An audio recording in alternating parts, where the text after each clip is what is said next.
ইমরান বিন হোসেন বলেছিলেন, আল্লাযী ফিস সামায়ে, যে খোদা বা যে আল্লাহ আসমানে আছেন তাকে ডেকে মনটা শান্তি পেয়েছে।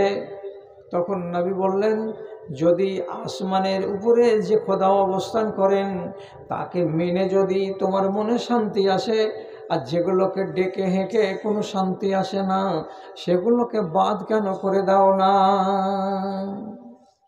এই ঈমানে তোমার কল্যাণ হবে না।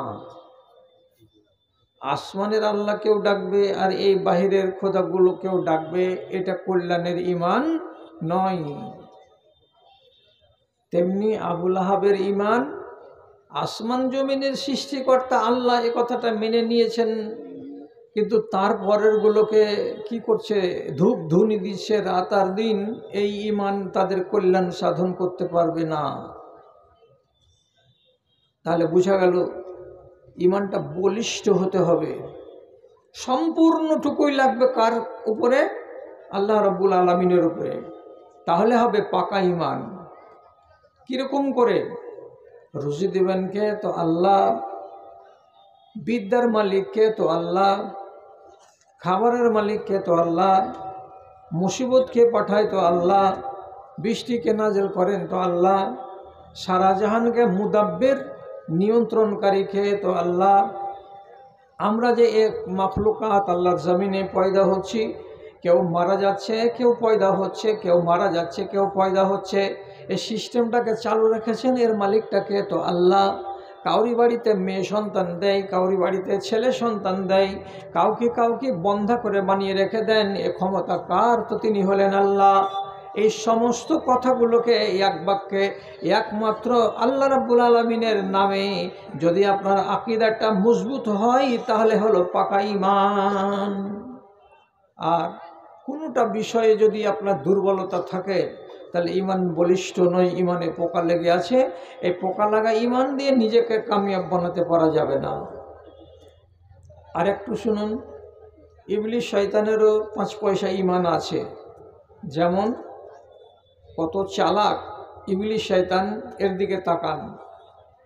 আল্লাহ তাআলা জিজ্ঞেস করেছিলেন, তোমাকে বললাম যে আদমকে সিজদা করে দাও, তো কেন করলে না? তখন একটা কথা বলছে ইবলিস শয়তান, তো জ্ঞানেরই কথা। কথাটা এখানে এদিক দিয়ে জ্ঞানের হলো যে ওর মুখ থেকে একটা সত্য কথা বের হলো। কি বলেছিল? খালাক্তানি মিন নারিন ওয়া খালাক্তাহু মিন তিন। পরওয়ারদিগার, তুমি আমাকে আগুন থেকে সৃষ্টি করেছো এবং আদমকে মাটি থেকে সৃষ্টি করেছো। তাহলে রব্বুল আলামিন এ কথাটা সত্যই যে বলেছেন কোরআন মাজিদে, আর এই সত্যটাকে স্বীকার করে নিচ্ছে কে? তো ইবলিস শয়তান। রব্বুল আলামিন বলছেন, খালাকাল ইনসানা মিন সালসালিন কাল ফাখার।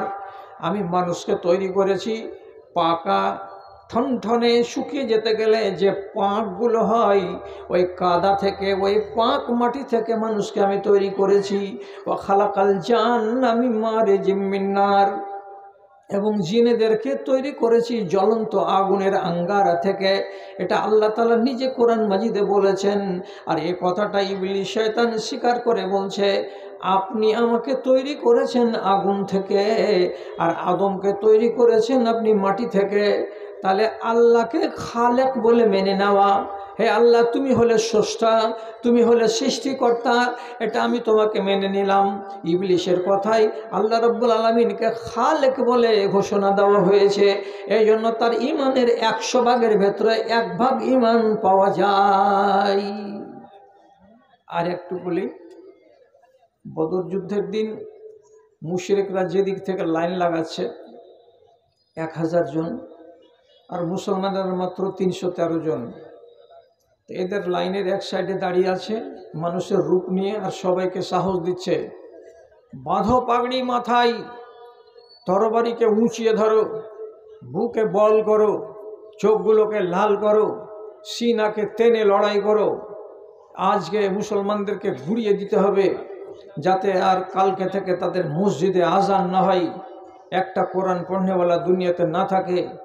আমি তোমাদের গ্যারেন্টি দিচ্ছি তোমরা নিশ্চিত জয়ী হয়ে যাবে এবং তোমাদের এতদিনের পুরাতন রাগ সব কিছু মুছে যাবে, মিটে যাবে। তোমরা মন দিয়ে লড়াই করো, তোমরা কেউ পিছু পা হবে না, কাপুরুষের মতো ব্যবহার করবে না। মিলিটারিদেরকে উৎসাহ দিচ্ছে কে? তো ইবলিশ শয়তান। আধ ঘন্টা পরই যুদ্ধের ময়দানের এক কিনারা দিয়ে সুর করে হেঁটে পালাচ্ছে। লোকেরা বলছে, কি ব্যাপার?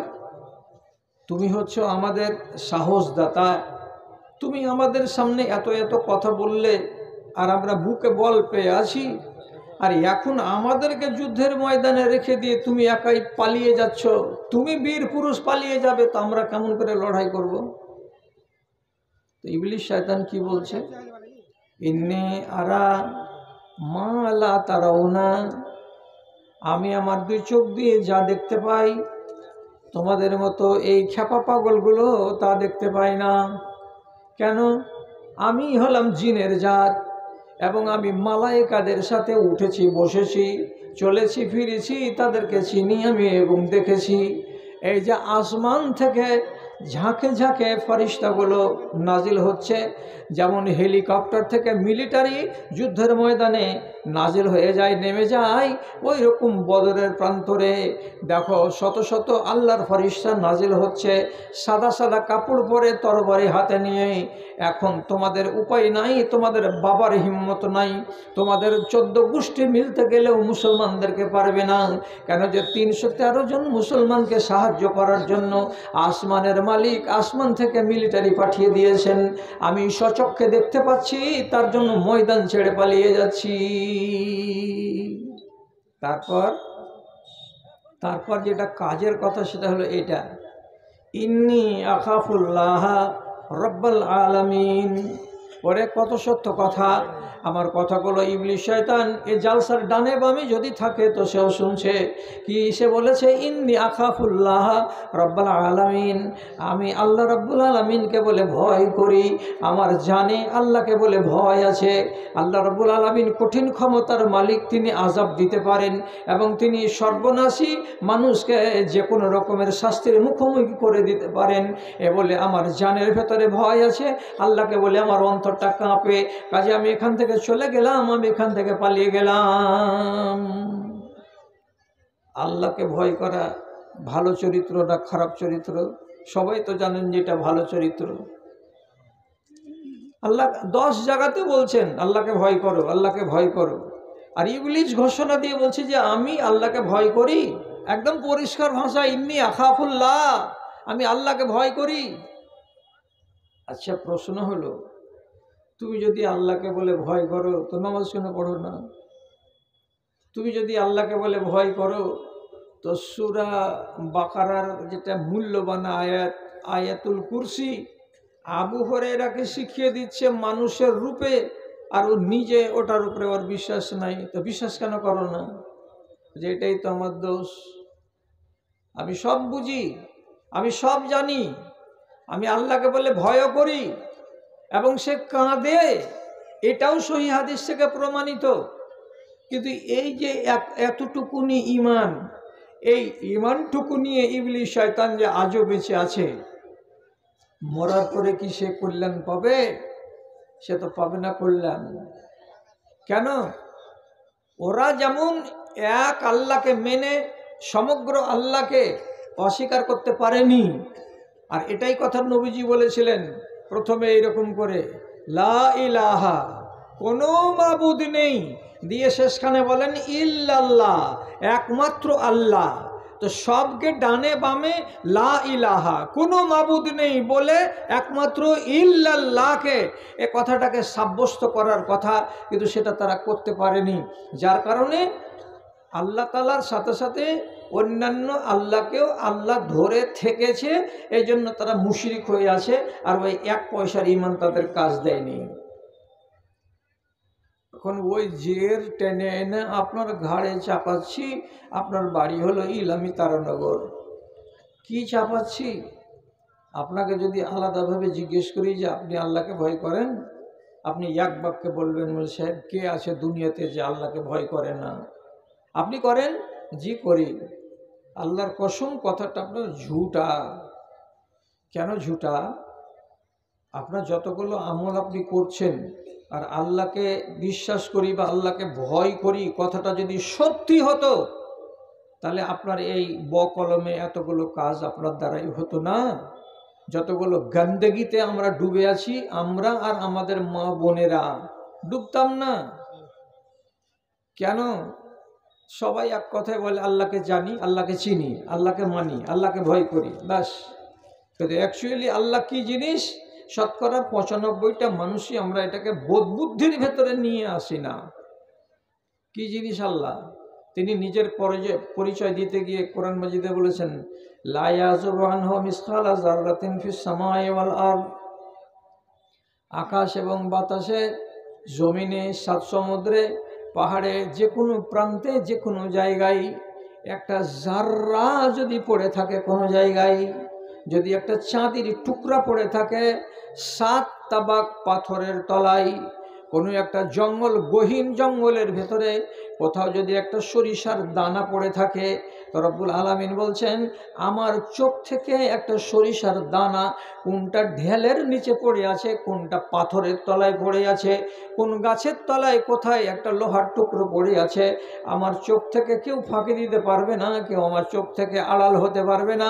সবই আমার রিমোট কন্ট্রোলের আছে এবং আমি সবকে আমার সিসি ক্যামেরায় দেখতে পাই, সবকে দেখতে পাই, সবকে দেখতে পাই। কি করছো তুমি? দেখতে পাই আল্লাহ। বিশ্বাস হচ্ছে না? যদি এই কথাটা আপনার আক্কেলে মজুদ থাকে, যদি থাকে, তাহলে আপনি বলুন একটা বেটা ছেলের দ্বারাই, পুরুষের দ্বারাই একটা অন্যায় কাজ হতে পারে, সাথে সাথে এটা প্রশ্ন হবে না, রে কোন জিনিসে হাত দিছি রে, হাতখানা তো আল্লাহ তাআলা দেখতে পাচ্ছেন। আরে মুখে কি খেতে গেলাম রে, কি করতে গেলাম রে, আল্লাহ তাআলা তো দেখতে পাচ্ছেন। তো যা আপনি কর্ম করবেন, কুকর্ম, সব তো আল্লাহ তাআলা দেখছেন। তাহলে এই কথাটা কি বিশ্বাস নাই? তো আপনি যে ফের বলছেন যে আমি আল্লাহকে মানি, আল্লাহকে জানি, আল্লাহর ক্ষমতাকে বুঝি। সহিহ হাদিসে আছে আল্লাহর পাওয়ার কতখানি এবং আল্লাহর ক্ষমতা কতখানি যদি দেখতে চান, জানতে চান, তাহলে এটা থেকে আপনাকে কিছুটা শিক্ষা নিতে হবে। কি বলেছেন সেখানে? ফাইন্নাহু ইয়াসমাউ ইলা দাবিব লামনাতিন সাউদা ইলা আলা সাখরাতিন সাউদা ফি লাইলাতিন সাউদা। আল্লাহ রাব্বুল আলামিন নাই বলছেন একটা ঘুটঘুটে কালো অন্ধকার রাত, সেই ঘুটঘুটে কালো অন্ধকার রাতে একটা কালো কুচকুচে পাহাড়, সেই কালো কুচকুচে পাহাড়ের উপরে একটা কালো পিপিলিকা। 3 রকমের কালো, 3 রকমের কালো। এই 3 রকমের কালোর মধ্যে ওই যে ছোট্ট একটা পিপিলিকা কোন দিকে পা তুলে হাঁটছে, পূবের পানে যাচ্ছে না পশ্চিমের পানে যাচ্ছে, ডানে যাচ্ছে না আগে যাচ্ছে, এবং তার পায়ের তলা দিয়ে কতটা আওয়াজ হচ্ছে। আমি যখন হাঁটি তখন আমার পায়ের আওয়াজ হয়, গরু যখন চলে তখন গরুর পায়ের তলা দিয়ে আওয়াজ বেরোয়, তেমনি পিপিলিকাটা যে হাঁটছে তো তার পায়ের তলা দিয়ে যে আওয়াজ বেরিয়ে আসছে। রব্বুল আলামিন নাই বলছেন আমার রব কোটি কোটি মাইল দূর থেকে আরশে আজিমে বসে বসে সেখান থেকে ওই কালো পিপিলিটার পায়ের তলার আওয়াজকে পর্যন্ত শুনতে পান এবং সেটা কোন দিকে যাচ্ছে সেটাও তিনি দেখতে পান। এ কথা যদি বিশ্বাস থাকে আপনার, আর বিশ্বাস যদি থাকে আমার দিদিমণিদের, তো যখনই বাড়ি থেকে বেরিয়ে কোনো মফস্বল জায়গাতে, শহরে, বাজারে চলে গেলাম, একজন যে আরেকজনের হাতে খপ করে হাত রেখে দিয়ে আঙুলে আঙুল ভরে দিয়ে ফুটানি করে যে হাঁটা শুরু করলাম, এ আঙুলের 2 হাতের আঙুলগুলো যে এভাবে গুজিয়ে আছে, আল্লাহ তাআলা কি দেখতে পান না? যদি জিজ্ঞেস করেন রহিমা এটা তোমার কে, যদি আল্লাহ তাআলা জিজ্ঞেস করেন গিয়াসউদ্দিন যার হাতে আঙুল ঢুকিয়ে চলছো রাস্তা, যার কাঁধে হাত রেখে আছো, এটা তোমার কে?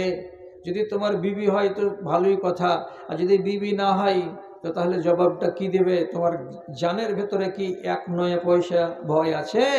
যদি ভয় থাকতো তাহলে এই কাজটা তুমি করতে না। তাহলে আমাদের ঈমান সবারই আছে, আমি ঈমানের অস্বীকার করছি না, কিন্তু ঈমানগুলোতে পোকা লেগে লেগে আছে। আর এটা অবিশ্বাস করবেন নাকি? রাসূলুল্লাহ সহিহ হাদিসে বলছেন ইন্নাল ঈমানা লা ইয়াখলুকু ফি জাওফি আহাদিকুম কামা ইয়াখলুকু সওব। যেমন তোমাদের গায়ে একটা চাদরকে 3 বছর গায়ে দিতে গেলে পুরাতন হয়ে যায়, একটা শার্টকে এক নাগাড়ে 2 বছর যদি গায়ে চাপাও তো শার্টটা যেমন পুরাতন হয়ে যায়, তেমনি তোমাদের দিলের ভেতরে ঈমানটাও পুরানো হয়ে যায়। যখন তোমার জামা পুরানো হয়ে গেল, গা থেকে তুমি ছুঁড়ে ফেলে দিলে, নতুন জামা কিনে নিলে, কিন্তু তোমার ঈমান যদি পুরানো হয়ে যায় তো তাহলে তাকে মজবুত করবে কি দিয়ে, তাকে নতুন করবে কি দিয়ে? তো নবীজি বলছেন জাদ্দিদু ঈমানাকুম বিযিকরিল্লাহি ওয়া ফি রিওয়ায়াতিন জাদ্দিদু ঈমানাকুম বিলা ইলাহা ইল্লাল্লাহ। আপনার মুখে লা ইলাহা ইল্লাল্লাহর বাণীকে যদি বেশি বেশি করে বাড়াতে পারেন তো দুর্বল ঈমান সবল হবে, এবং আল্লাহর জিকির যদি বাড়াতে পারেন তাহলে আপনার ঈমান মরা থাকতে গেলেও জিন্দা হয়ে যাবে। অতএব একটা মানুষ যদি মনে করে যে আমার ঈমানটা কমজোর আছে, একে আমি শক্তিশালী করব, তো কি দিয়ে শক্তিশালী করা যায়? যত বেশি বেশি বেশি বেশি করে আপনি আস্তাগফিরুল্লাহ পড়বেন তত বেশি বেশি আপনার ঈমানের ব্যাটারি চার্জ হবে। কথাটাকে ফেলে দিয়েন না। 1 2 নম্বর, ঈমানের পোকা সারাতে গেলে যেগুলো ভুল করবেন সেই ভুলগুলোর উপরে মাঝে মাঝে মাঝে মাঝে লজ্জিত হবেন। একলাই আমার সামনে এসে নয়, ঘরের কোণাতে বসে বসে নিজে নিজে লজ্জিত হবেন। লজ্জিত হওয়ার মানে কি? একাই কোণাতে বসে বলবেন, হায় আল্লাহ, কিসের জন্য? গত 7 তারিখের দিন আমি অমুক জায়গায় জালসা শুনতে গিয়ে অমুকের পকেট থেকে চুপচাপ তার মোবাইলটাকে বের করে নিয়ে সুইচটাকে অফ করে দিলাম, আর দেওয়ার পরে মোবাইল মিস্ত্রির কাছে এসে তার ডিভাইসটাকে চেঞ্জ করে দিয়ে আমি কেন হালাল করে নিলাম? কাজটা তো আমি ভালো করিনি। হায় আল্লাহ, এটা কাজ আমি কেন করলাম? এই বলে আপনার কৃতকর্মের উপরে আপনাকে মাঝে মাঝে লজ্জা বোধ করতে হবে, আপনাকে শর্মিন্দা হতে হবে, আপনাকে অনুশোচনা প্রকাশ করতে হবে। এটা যদি মানুষ করে তো তাহলে তার ঈমানটা সবসময় চাঙ্গা হয়। কেন? নবীজি হাদিসে বলছেন আর নাদামাত তাওবাতুন। তওবা করতে গেলে যেমন মানুষের গায়ে পাপ থাকে না, তওবার ভাষাটা কি? আস্তাগফিরুল্লাহ। তওবার ভাষাটা কি? আস্তাগফিরুল্লাহ রাব্বি মিন কুল্লি যামবিন ওয়া আতুবু ইলাই। এটা হলো তওবার ভাষা। তো তওবা করতে গেলে গা যেমন পরিষ্কার হয়ে যায়, তেমনি রাসূলুল্লাহ সহিহ হাদিসের ভেতরে বলছেন আর নাদামাত তাওবাতুন।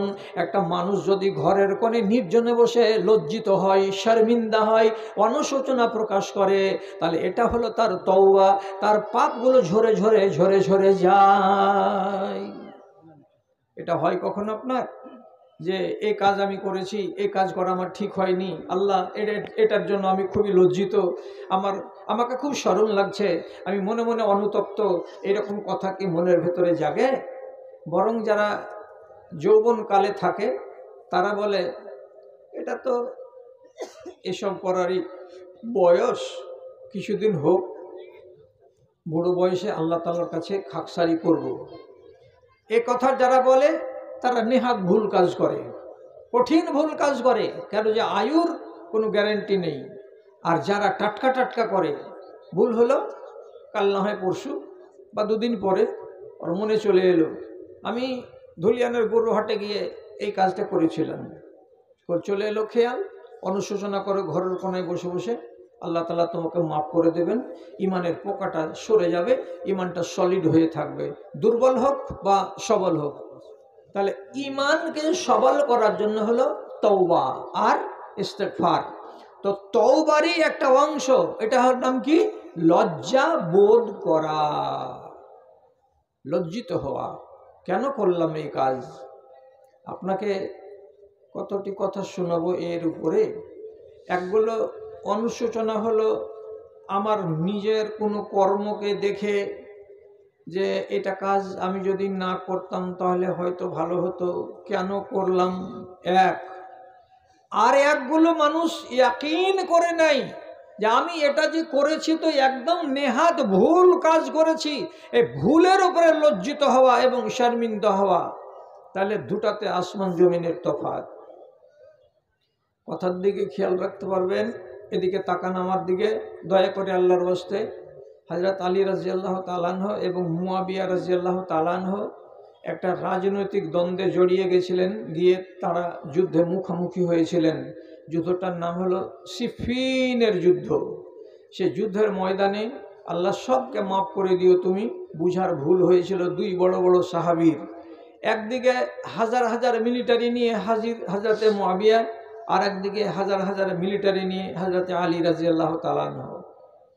সিফিনের যুদ্ধের চতুর্থ দিনের দিন সন্ধ্যাবেলায় মরা মিলিটারিদের সংখ্যা গণনা করা হলো।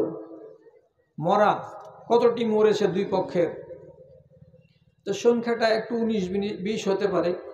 তো তাতে হলোটা কি, যে হযরতে মুয়াবিয়া রাদিয়াল্লাহু তাআলা আনহুর মিলিটারিদের মধ্যে থেকে কাছাকাছি 34,000 জন মুসলমান মারা গেছে, এবং হযরত আলীর পক্ষ থেকে মিলিটারি মারা গেছে একটু কম এবং বেশি 30,000।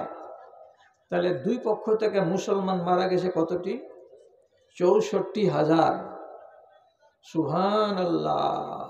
সবটি মুসলমান, সবটি মুসলমান, এদিকেও মুসলমান এদিকেও মুসলমান। শুধু ভুল বুঝাবুঝির কারণে এত বড় কাণ্ড ঘটে গেছে।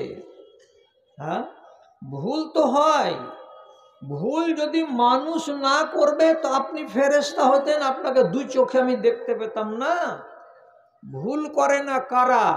ফেরেশতা যারা। ভুল করে কারা? আদমের বাচ্চা যারা। আপনি ভুল করবেন এটা তো লেখা আছে আল্লাহ তাআলার কলম দিয়ে। তো ভুলগুলো করার পরে কেন আপনার মগজ ঠান্ডা হয় না? আর আপনি তারপরেও কেন এইরকম করে ঝাঁকুনি দিয়ে বেড়াচ্ছেন যে না আমরা যেটা বলছি, আমি যেটা বলছি সেটা ঠিক বলছি, ওরা যেটা বলছে সেটা ভুল বলছে।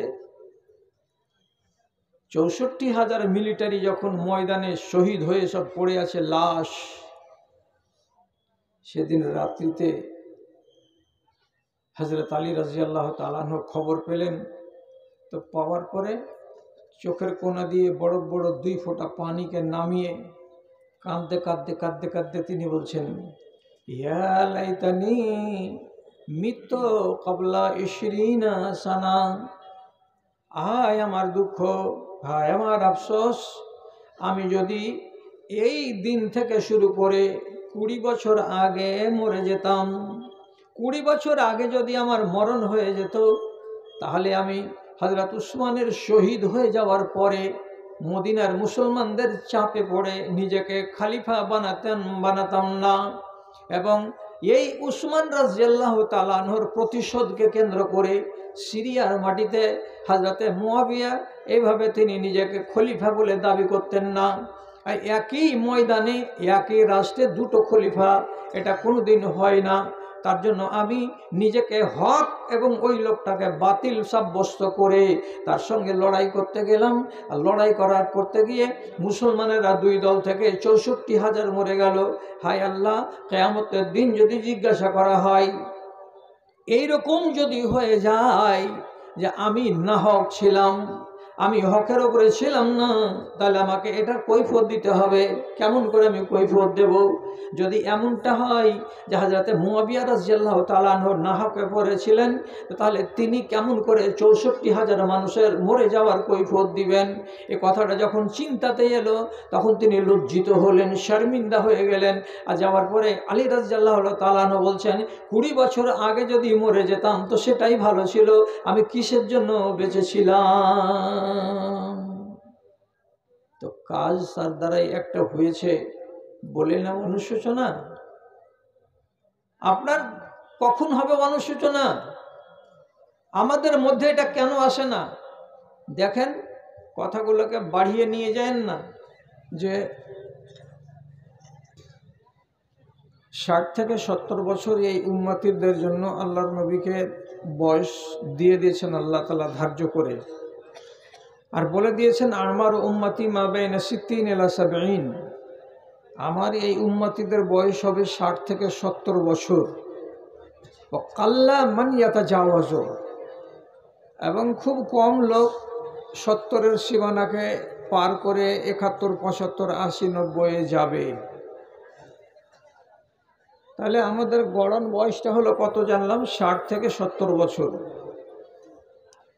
এই 60 বছরের জিন্দগিটাকে আমাকে পূর্ণ ইমানদার হয়ে গত করতে হবে।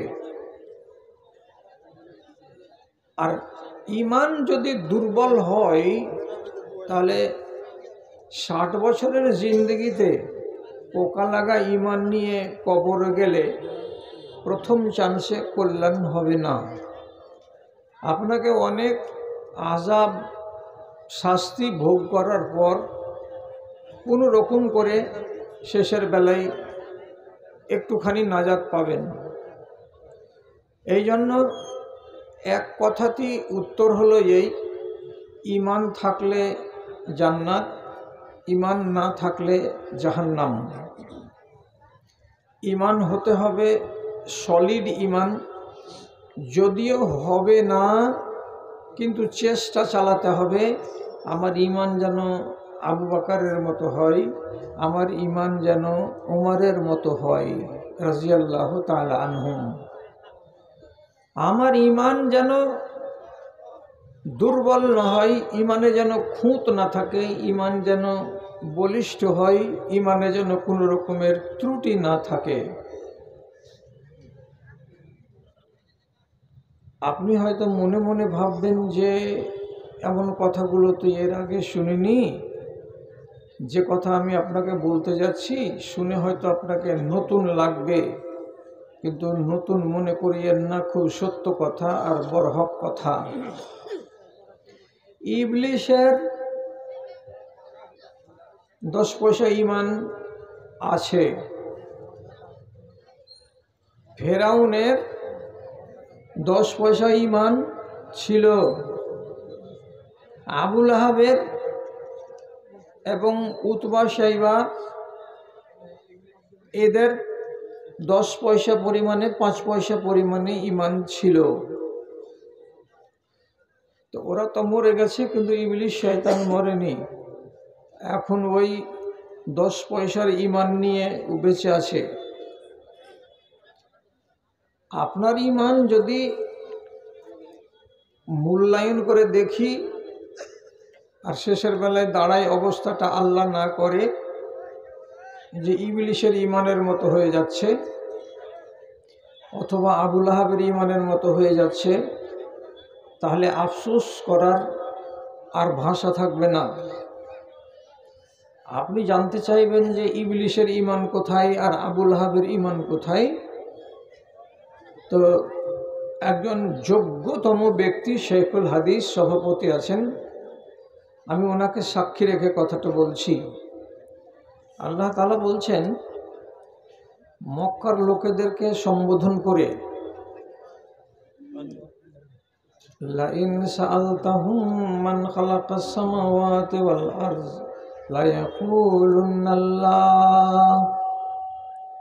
হে নবী, আপনি যদি এই মক্কার মুশরিকগুলোকে সামনাসামনি জিজ্ঞেস করেন, ও মুশরিকেরা, তোমরা তো লাত খোদাকে মানো, উজ্জাকে মানো, হবলকে মানো, ওয়াদকে মানো, সোয়াকে মানো, ইয়াগুস নামের খোদাকে মানো, ইয়াউক নামের খোদাকে মানো। ঠিক আছে, তোমরা মানছো, ভালো কথা, কিন্তু জিজ্ঞাসা হলো এই, আকাশ এবং জমিনকে কে সৃষ্টি করেছে বলো তো? হবল করেছে, এ তো তোমাদের বড় খোদা।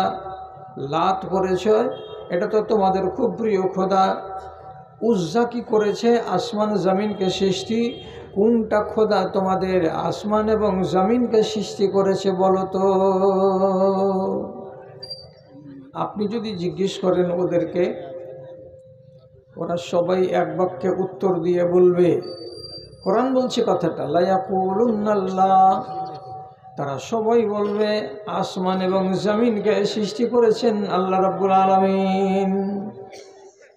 এবার আল্লাহ কোরআনে বলছেন, হুয়াল্লাযী খালাকাস সামাওয়াতি ওয়াল আরজা, মহান রব্বুল আলামিন তিনি, যিনি আসমান এবং জমিনকে সৃষ্টি করেছেন। তাহলে আল্লাহ তাআলা নিজে সৃষ্টি করেছেন জমিন এবং আসমানকে। এ কথাটা স্বীকার করছে কারা? তো মক্কার মুশরিকেরা। এই সত্য কথাটা বলার কারণে তাদের এই 100 নোক্তার এবং 100 পয়েন্টের ইমানের ভেতরে এই একটা পয়েন্ট পাওয়া গেল যে তারা আল্লাহকে মানে। ইমরান বিন হুসাইনকে নবীজি জিজ্ঞেস করেছিলেন, ইমরান মুসলমান হওয়ার আগে আজকে রাত্রে তুমি কয়জন খোদাকে ডেকেছো? তো ইমরান বিন হুসাইন বলেছিলেন যে রাতের বেলায় ডেকেছিলাম 6 জনকে, দিনের বেলায় ডেকেছিলাম 6 জনকে, আর রাতের বেলায় ডেকেছিলাম 1 জনকে। যে দিনের বেলায় 6 জনকে ডেকেছিলাম ওরা আমার বাড়িতে, আমার কাকার বাড়িতে, আমার বাপের বাড়িতে আছে, গেলেই দেখতে পাওয়া যায় আসনে বসিয়ে রাখা আছে ঘরের কোণে। আর যাকে রাতের বেলায় ডাকলাম তাকে দেখতে পাওয়া যায় না, না দেখেই ডাকলাম। তো নবীজি জিজ্ঞেস করে বললেন, এলা মান ইয়াতমাইন্নু কলবাকা, তোমার দিলটা কোনগুলো খোদাকে ডেকে তাসাল্লি পেল? কোনটা খোদাকে ডেকে তোমার মনটা সন্তুষ্ট হলো বলো তো? আউযু বিল্লাহি মিনাশ শাইতানির রাজীম। বিসমিল্লাহির রহমানির রহিম। লাকাদ জাআকুম মিন রাসূলিন মিনকুম লাকাদ কানা লাকুম ফি রাসূলিল্লাহি উসওয়াতুন হাসানাহ। বিসমিল্লাহির রহমানির রহিম। লাকাদ মান্নাল্লাহু আলাল মুমিনিনা ইয বা'আসা ফীহিম রাসূলাম মিনহুম ইয়াতলু আলাইহিম আয়াতিহি ওয়া ইউযাক্কিহিম ওয়া ইউআল্লিমুহুমুল কিতাবা ওয়াল হিকমা ওয়া ইন কানূ মিন ক্বাবলু লাফী দালালিম মুবিন। عن أبي سعيد الخدري رضي الله تعالى عنه قال كان رسول الله صلى الله عليه وسلم أشد حياء من الأزراء في خدرها. وقالت عائشة رضي الله تعالى عنها كان رسول الله صلى الله عليه وسلم في مهنة أهله وإذا سمع النداء خرج. رب اشرح لي صدري ويسر لي أمري واحلل عقدة من لساني يفقهوا قولي. رب زدني علما رب زدني علما رب زدني علما.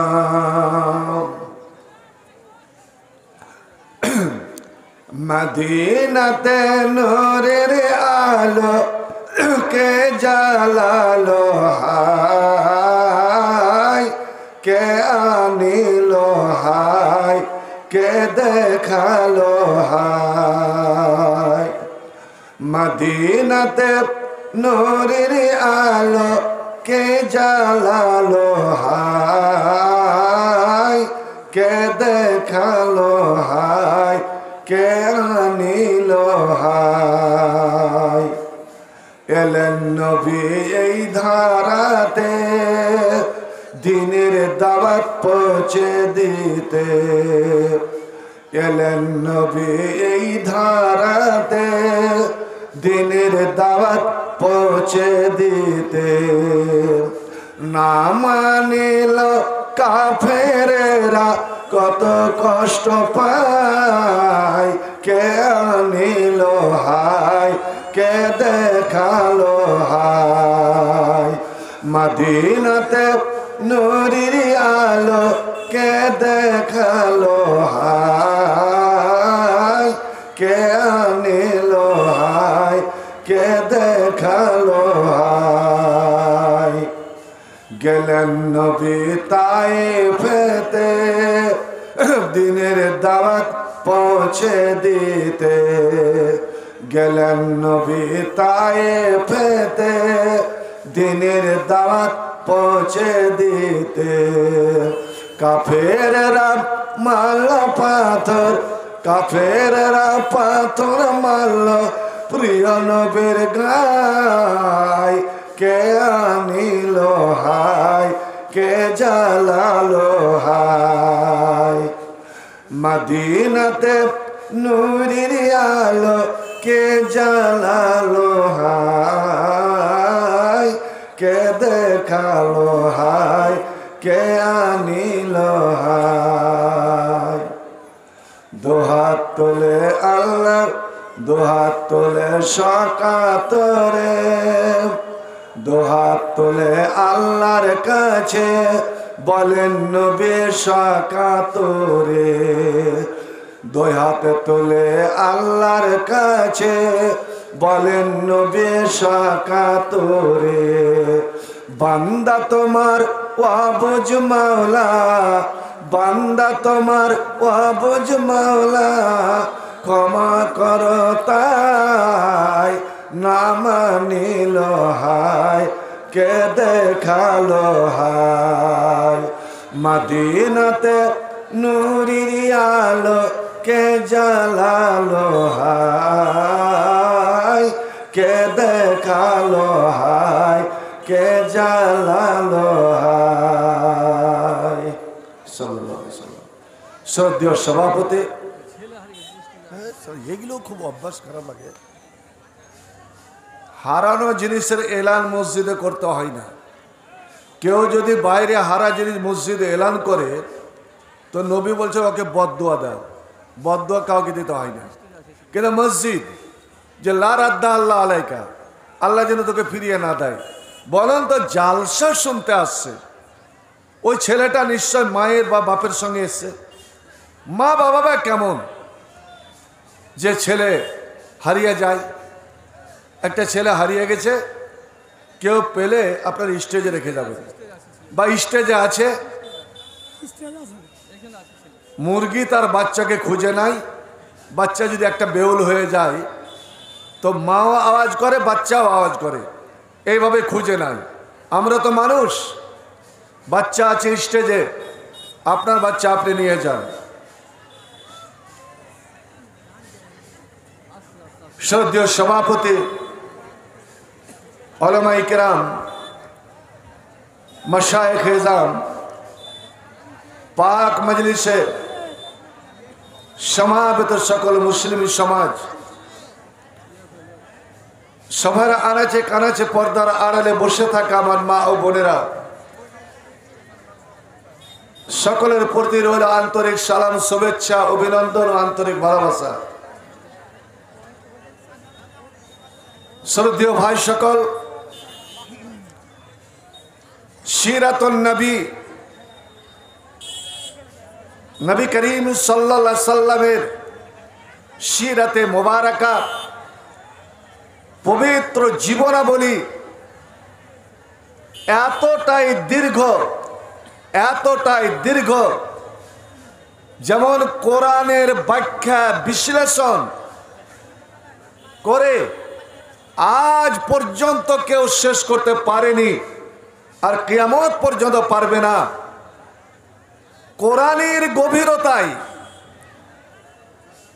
কেউ পৌঁছতে পারেনি এবং পারবে না। কোরআন এমনই একটা কুলহীন সমুদ্র, যার নাই কুল নাই কিনারা। বাহরুন আমিক লা ইউদরাকু কারহু, এমনই আথা সমুদ্র, এমনই গভীর সমুদ্র, যার গভীরতা পর্যন্ত কেউ পৌঁছতে পারেনি। ওয়ালা সাহিলু ইউবলাগু ইলাইহি, আর এমনই কুল কিনারাহীন সমুদ্র, যার এপার থেকে ওপার কেউ যে নৌকা নিয়ে বাঁশ দিয়ে সরাসরি পাড়ি দিবে এটাও সম্ভব নয়। কোরআন এমনই একটা কিতাব, আর কোরআনটাই হচ্ছে আমার নবীর পূর্ণটা জীবন। এটা জেনে রাখবেন।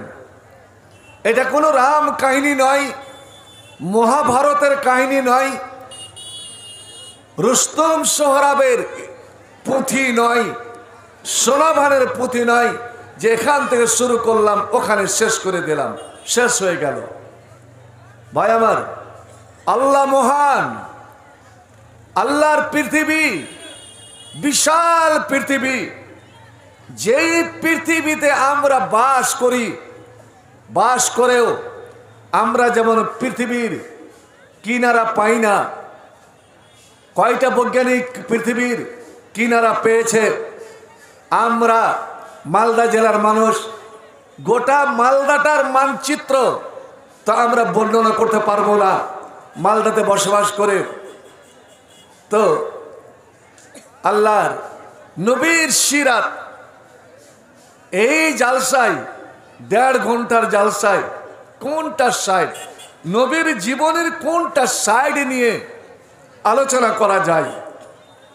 তার জন্ম, না তার মৃত্যু, না তার শৈশবকাল, না তার যৌবনকাল, দাম্পত্য বিবাহের জীবন, না বিবাহের পূর্ববর্তী জীবন, মক্কার জীবন না মদিনার জীবন, না তার রাজনৈতিক জীবন না আন্তর্জাতিক জীবন, কোনটা নিয়ে?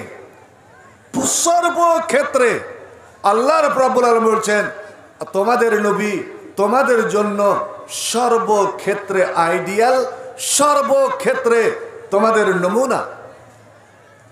একজন হযরতে আলী কাররামাল্লাহু ওয়াজহু, নবীর কাকাতো ভাই, বাল্যবন্ধু, যে হযরতে আলী 7 বছর বয়সে, মাত্র 7 বছর বয়স, নবীর হাত ধরে নিয়েছিলেন।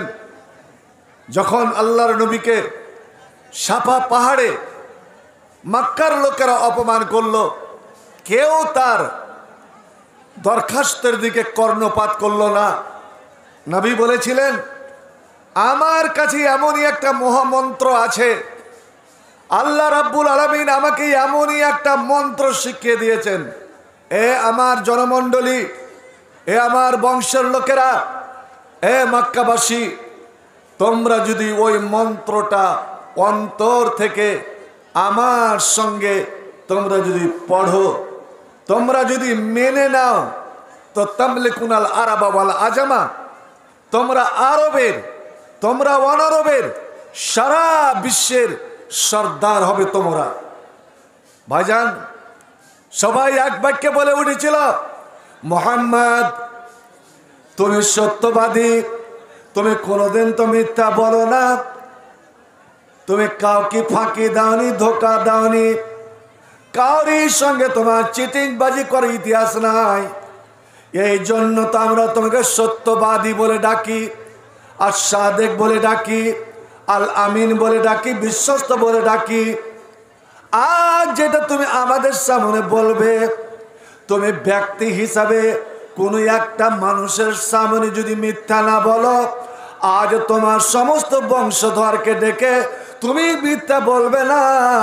বলো এমন কোন কথা, এমন কোন মন্ত্র, যেই মন্ত্রটার উপরে আমরা যদি আমল করে নিই, আমরা যদি বাস্তবে তাকে রূপ দিয়ে নিই, তবে আমাদের অভাব অনটন, আমাদের কষ্টের জীবন, এই যে মক্কাতে না এখানে নদ নদী আছে, না কোনো জমি জায়গা আছে, না কোনো ফুলের বাগান আছে, না কোনো ফলের বাগান আছে, আমরা বিয়াবান একটা মরুভূমিতে বসবাস করছি, পাহাড় গাড়া দেশে বসবাস করছে। মুহাম্মদ রে, তোমার মন্ত্র পড়ে নিয়ে যদি আমাদের দুর্দশা দূর হয়ে যায়, আমাদের সুদিন ফিরে আসে, বলো বাছাধন, বলো তাড়াতাড়ি বলো, আমরা অবশ্যই তোমার কথার উপরে আমল করব। আমার নবীর বিশ্বাস যে 40 বছর ধরে এই লোকেরা আমাকে সম্মান দিয়ে এসেছে, আমি না হলে ওদের কোনো বিচার আসার ফয়সালা হয় না। ওদের টাকা পয়সা ব্যাংকে যেমন মানুষ জমা রাখে, এরা আমাকে বিশ্বাস করে আমার কাছে টাকা পয়সা জমা রাখে। এই জন্য এরা আমাকে উপাধি দিয়েছে আল আমিন, আপনার সত্যবাদী এবং বিশ্বাসী। এবার আমার নবী তাদেরকে সম্বন্ধ করে বলছেন, আমি আছি পাহাড়ে, তোমরা আছো নিচে, তোমরা পাহাড়ের এই পার্শ্বটা কি দেখতে পাচ্ছ? উল্টো সাইড বলছেন না। আর আমি যেমন সামনটা দেখছি, আমি পিছনটা দেখতে পাচ্ছি। তা তো সত্য। এবার আমি যদি বলি যে পাহাড়ের এই পার্শ্বে গোপন আস্তানায় একদল শত্রু, একদল ডাকু অস্ত্র শস্ত্র নিয়ে ঘুপটি মেরে তারা লুকিয়ে আছে। সুযোগ পেলেই রাত্রের অন্ধকারে যখন তোমরা ঘুমিয়ে যাবে, তোমাদের মক্কায় ঝটিকা আক্রমণ হেনে সব কিছু তোমাদের লুটে ফুটে নিয়ে চলে যাবে। এটা তোমরা বিশ্বাস করবে? আর যেমন এই কথা বলা, ভাই আমার, বড় বড় মক্কাবাসীর বড় বড় লোকের মুখ শুকিয়ে গেছে। আবু জেহেলের মতন লোকটা, যার তখন নাম আবু জেহেল পড়েনি, নাম তো তার ছিল আমর বিন হিশাম। আমর বিন হিশাম, ডাক নাম ছিল আবুল হাকাম। খুব জ্ঞানী লোক ছিল, বুদ্ধিমান লোক ছিল। ওদের যে দারুন নাদুয়া পার্লামেন্ট হাউস, যেখানে ওরা বসে যে কোনো জিনিসের সিদ্ধান্ত নিত, ভাই আমার আপনারা শুনে রাখুন ইতিহাস। ওই দারুন নাদুয়ার কমিটি বা মেম্বার ওই লোকগুলোই হতো যাদের বয়স 50-50-এর আগে কেউ ওই দারুন নাদুয়ার পার্লামেন্টের মেম্বার হতে পারত না। কিন্তু আবু জেহেল, আমর বিন হিশাম এতটাই জ্ঞানী, এতটাই তার বুদ্ধিমত্তা ছিল, এর বিচক্ষণতা দেখে মক্কার লোকেরা 25 বছর বয়সেই তাকে ওখানকার মেম্বার বানিয়ে দিয়েছিল। ভাই আমার, নাম আমর বিন হিশাম, বানু মখজুম কবিলার। কিন্তু এই নামটা আবু জেহেল, মূর্খের বাবা, এটা কখন দিল? এই নামটা কার দেওয়া? এই নামটা দেওয়া হচ্ছে স্বয়ং আল্লাহর নবী জনাবে মুহাম্মদ রাসূলুল্লাহ, এবার জোরে বলুন সাল্লাল্লাহু আলাইহি সাল্লামের। যখন মা সুমাইয়াকে ইসলাম কবুল করার অপরাধে তার সুমাইয়ার স্বামী ইয়াসির এবং সুমাইয়ার যুবক ছেলে আম্মারকে, তিনজনকে 3টা খুঁটিতে বেঁধে রেখেছিল। একদম দুপুরের টাইম, তপ্ত বালু, গরম বালুর ওপরে গোটা মক্কাবাসীকে জমা করে রেখেছে। আর আবু জেহেল হাতে নিয়ে আছে বল্লম। আর ওই সময় বলছে, সুমাইয়া তুই ইসলাম ছেড়ে দে, মুহাম্মদের দিন ছেড়ে দে, তুই একবার মুহাম্মদকে গালি দে, তোকে ছেড়ে দিব, সব পরিবারে তোরাকে মুক্ত করে দিব। আর যদি এখনো তোর ভয় না হয়, এখনো যদি মুহাম্মদের পথ তুই না ছাড়তে পারিস, তাহলে তোর তো কি গতি হবে, হবেই। তোর ছেলেকে, তোর স্বামীকে এক্ষুনি তোর সামনে উলঙ্গ করব, তোকে উলঙ্গ করে ফেলে দিব, সারা মক্কাবাসীকে তোর ইজ্জত দেখাবো। সুবহানাল্লাহ। ভাইরে আমার, বন্ধুরে আমার, ইজ্জতের এমন দাম, মানুষ সব কিছু দিতে পারে কিন্তু ইজ্জত বিলীন করতে পারে না। সব কিছু ফিরিয়ে পাওয়া যায়, টাকার বিনিময়ে সব কিছু ফিরিয়ে পাওয়া যায়। এ আমার মায়েরা বোনেরা শুনে রাখুন, কিন্তু একবার যদি তোমার ইজ্জতে আঁচড় লেগে যায়, তোমার সম্মানে যদি আঁচড় লেগে যায়, ওই মান সম্মানটা ওরে দুনিয়ার অর্থ দিয়ে, সমস্ত ধন সম্পদ দিয়ে, সোনা চাঁদি বিলিয়ে দিয়েও তোমার হারানো ইজ্জত কোনোদিন তুই ফিরে পাবে না। আম্মা সুমাইয়াকে, মা সুমাইয়াকে যখন হুঙ্কার দিল তোমাকে এক্ষুনি উলঙ্গ করে দেওয়া হবে, এবং সারা মক্কাবাসী এবং তোমার যুবক ছেলে পর্যন্ত তোমার ইজ্জত দেখবে, এটা কি তুমি চাও? সেদিন সুমাইয়া হুঙ্কার দিয়ে বলেছিল, এরে দুষ্ট দুরাচার, এরে মক্কার সর্দার, শোন, আমি নবীর বান্দি, আমি নবীর দাসী, আমি নবীর দিন কবুল করেছি, এটা মুখের ব্যাপার নয় রে। আমি অন্তর থেকে নবীকে ভালোবেসেছি। নবীর মোহাব্বত, নবীর ভালোবাসা আমার কলেজায়, আমার বুকে আঠার মতন সেটে গিয়েছে। তুই যদি আমাকে মেরে টুকরো টুকরো করে দিস, তবুও আমাকে দিন হারা করতে পারবি না, আমার নবীর মহব্বত তুই আমার অন্তরে চিনতে পারবি না। আর হ্যাঁ শোন, তুই বলছিস আমাকে উলঙ্গ করে দিবি। ওরে শোন, আমি উলঙ্গ হয়ে ন্যাংটা হয়ে আমি দুনিয়াতে জন্মগ্রহণ করেছিলাম, আবার একদিন আমাকে উলঙ্গ হয়ে কাফন পরে আমাকে কবরে যেতে হবে। আরে উলঙ্গ হয়ে তো আমি কেন দুনিয়ার সকল মানুষকে উলঙ্গ হয়ে আমাকে হাসরের মাঠে উঠতে হবে। অতএব উলঙ্গ হওয়ার ভয় দেখাস না। ওরে আল্লাহর জন্য, আল্লাহর মোহব্বতে আমাদের জাতির পিতা হযরত ইব্রাহিমকে উলঙ্গ করে দেওয়া হয়েছিল। ইব্রাহিম যেমন নির্ভীকভাবে দাঁড়িয়েছিলেন, আমি তার সন্তান, আমি তারই যা সন্তান, আমি ভয় করি না যে আমাকে তোরা উলঙ্গ করে দিবি। উলঙ্গ করে দেওয়া হলো। বন্ধু আমার, দুই পা দুটা রশি দিয়ে দুই পা বেঁধে দেওয়া হলো এবং একটা উট আনলো, একদিকে উটের পায়ে বেঁধে দিল, অন্য পা অন্য উটের সঙ্গে বেঁধে দেওয়া হলো। চিন্তা করেন কি গতি হতে চলেছে। আর সমস্ত মানুষ দৃশ্যটা দেখছে। যুবক বেটা আম্মার ও দেখছে, স্বামী ইয়াসের ও দেখছে। আল্লাহ রে আল্লাহ, কিছুক্ষণ পরে উলঙ্গ সুমাইয়ার দুই পাঁচে বাঁধা আছে দুইটা উট, দুই দিকে হাঁকিয়ে দেবে। বাহক তৈরি হয়ে আছে, চালক তৈরি হয়ে আছে। এবার উট দুটো যদি দুই দিকে হাঁটা দেয়, সুমাইয়ার অবস্থা কি হবে একবার মনে মনে চিন্তা করুন। এই ইসলামের জন্য, এই নবীর জন্য, এই দিনের জন্য, এই কোরআনের জন্য আমাদের মায়েরা, আমাদের বাবারা, আমাদের ভাইরা, ওরে নবীর সাহাবীরা কি কষ্ট উঠিয়েছে। মুসলমানেরা, এ যুবক যুবতীরা, একবার তুমি কল্পনা করো। সুমাইয়া নির্ভীক, আর ঠিক ওই সময় আল্লাহর নবী মুখে একটা কাপড় লটকে, গরমে প্রচন্ড, আর এই দৃশ্য দেখবে না তার জন্য দূর দিয়ে চলে যাচ্ছেন। হযরত সুমাইয়া দেখে নাই। আর দেখা মাত্র সুমাইয়া জোরে ডাক দেয়, ইয়া রাসূলুল্লাহ, ইয়া হাবিবাল্লাহ, নবী গো, একটু দাঁড়ান, একটু দাঁড়ান, আপনার চেহারার কাপড়টা উঠান। ইয়া রাসূলুল্লাহ, মরেই তো যাব, কিন্তু মরার আগে আপনার নুরানি চেহারাটা, আপনার চাঁদ মুখ চেহারাটা একবার আমি জি ভরে দেখে নিতে চাই। আপনার চেহারাটা একবার দেখান।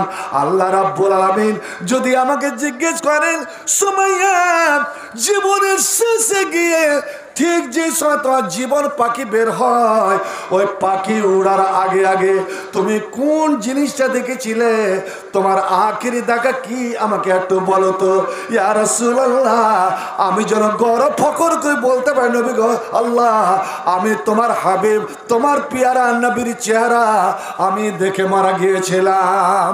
একটা দরখাস্ত, আমার নবী সঙ্গে সঙ্গে কাপড়, চেহারার কাপড় উঠিয়ে দিলেন। আর নবীর মুখ তো ছিল না, বলা হয় নবীর চেহারাটা ছিল কান্নাহু কিতআত কামারিন, চাঁদের টুকরো। ঠিক যেমন 4-5 তারিখের চাঁদ হয়, এরকমই নবীর চেহারা। একবার সুবহানাল্লাহ বলা যাবে না? এতাল্লাহ তালালু আলা কামারে লাইলাতাল বাদারে, নবীর চেহারা ওরকমই ঝলকানি খেত, নূরের ঝলকানি, নূরের ছটা ছুটে আসতো। ঠিক যেইভাবে চাঁদের রোশনি, চাঁদের আলোর বিকিরণ হয় এবং দুনিয়াতে পড়ে, আহা, যে একবার নবীর চেহারা দেখে নিত, পাগল না হয়ে থাকতে পারত না। দুশ্মন, খুনি নবীকে খুন করতে আসছে, আর হঠাৎ নবী যদি ওর দিকে ঘুরে তাকিয়ে গেছে আর চোখে চোখ পড়ে গেছে, সঙ্গে সঙ্গে তলোয়ার অস্ত্র হাত থেকে পড়ে গেছে, ও নবীর গোলাম হতে বাধ্য হয়ে গিয়েছে। বড় বড় দুশ্মনেরা, শত্রুরা নবীর এই চেহারাটা দেখে এক বাক্যে বলতো, হাজাল ওয়াজহ লাইসা বিওয়াজহিন কাযিব, এটা মিথ্যাবাদীর মুখ হতে পারে না।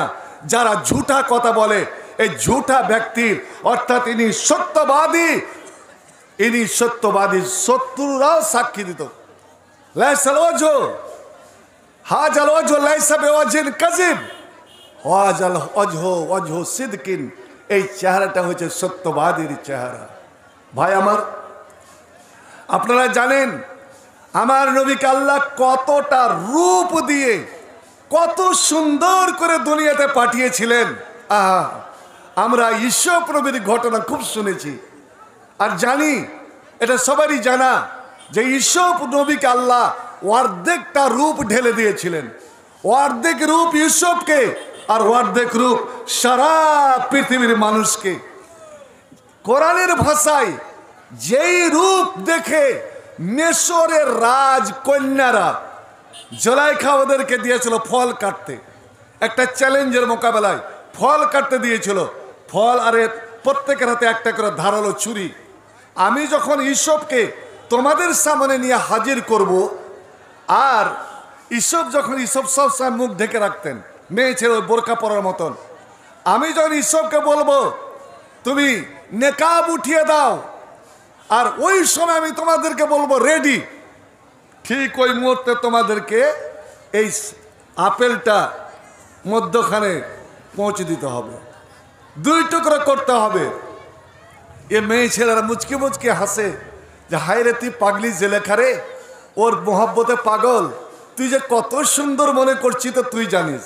মানুষ কি এত সুন্দর হবে যে আমরা ওর রূপে পাগল হয়ে ফল কাটতে পারবো না? এসব পর্দার আড়ালে দাঁড়িয়ে আছে, পর্দাটা লড়ে উঠেছে, আর এদিকে মেয়ে ছেলেরও বুকটা ধুকধুকু কাঁপতে আরম্ভ করেছে। জুলাইখা এখনো চ্যালেঞ্জের উপরে অনড়, সত্যি কি এসব এত সুন্দর? আর এমন সময় জুলাইখার আওয়াজ ভেসে এলো, ইসব তুমি চলে এসো। আর আসার আগে এই জুলাইখা ইসবকে এমন করে সাজিয়েছিল, ড্রেসিং রুমে এমন রোমান্টিক করে সাজানো হয়েছিল, আর এমনই একটা সেন্ট, এমন খুশবু লাগিয়ে দিয়েছিল যে খুশবুতে যে কেউ সুন্দরতা মোহিত হয়ে যাবে।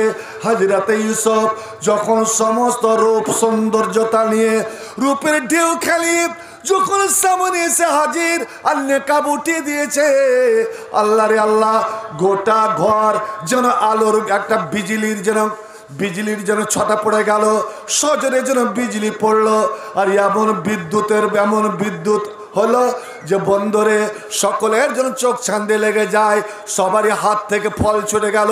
ফল ছুটে গিয়েছে, কেউ জানতে পারেনি। আর ওই সময় ফল মনে করে তারা ছুরি চালিয়ে দিল। ফল তো নাই রে, ফল মাটিতে পড়ে গিয়েছে, সবারই ফল মাটিতে পড়ে গিয়েছে। পক্ষান্তরে হাত চলে গেল, ছুরি চলে গেল তাদের অঙ্গুলের ওপরে, অঙ্গুল কেটে একাকার, তত্তর্ক রক্ত বয়, তবুও তাদের খেয়াল নাই, ওদের হুঁশ নাই যে আমরা ফল কাটিনি, ফলের জায়গাতে আমরা অঙ্গুল কেটে দিয়েছি।